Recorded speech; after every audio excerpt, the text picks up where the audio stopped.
हाय दोस्तों, आज मैं आपको बताने वाला हूँ कि आपके गैजेट्स के ऊपर अगर धूल मिट्टी जमकर पुराने दिख रहे हैं या फिर आप इस्तेमाल करते वक्त पसीने की वजह से गंदे दिख रहे हैं तो आप मेरे ट्रिक का यूज़ करके आप अपने डिवाइस को नए जैसे चमका सकते हैं। यह करने के लिए आपको इस तरह के लिक्विड क्लीनिंग किट का यूज़ करना होगा। इस तरह के प्रोडक्ट की लिंक मैंने डिस्क्रिप्शन में दे दी है। अगर आप शॉप से लैपटॉप खरीदते हैं तो उसके साथ आपको यह फ्री में मिल जाता है। इसमें आपको यह माइक्रोफाइबर क्लॉथ मिल जाता है और धूल हटाने के लिए यह ब्रश मिल जाता है और गंदे डिवाइस साफ करने के लिए यह क्लीनिंग सॉल्यूशन मिल जाएगा।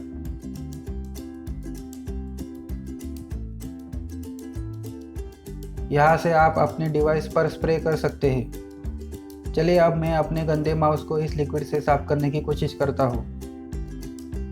इससे पहले आप अपने ब्रश से या फिर एयर ब्लोअर से इसके ऊपर की धूल साफ कर सकते हैं।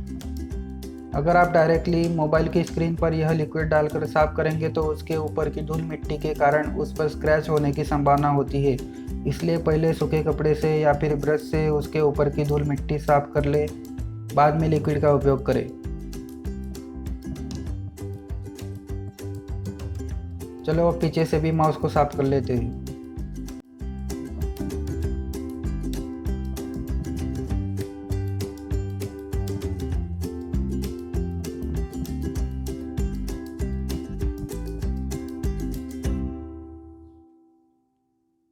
तो दोस्तों, आप अब देख सकते हैं कि मेरा माउस पहले की तरह नए जैसा चमक रहा है। साइड से और पीछे से भी आप देख सकते हैं कि सब गंदगी निकल चुकी है। तो इस तरह आप अपने पुराने गंदे गैजेट्स जैसे कि laptop, smartphone, TV screen, keyboard को नए जैसा चमका सकते हैं। अगर आपको यह वीडियो अच्छी लगी तो लाइक, शेयर और सब्सक्राइब करना ना भूलिएगा। धन्यवाद।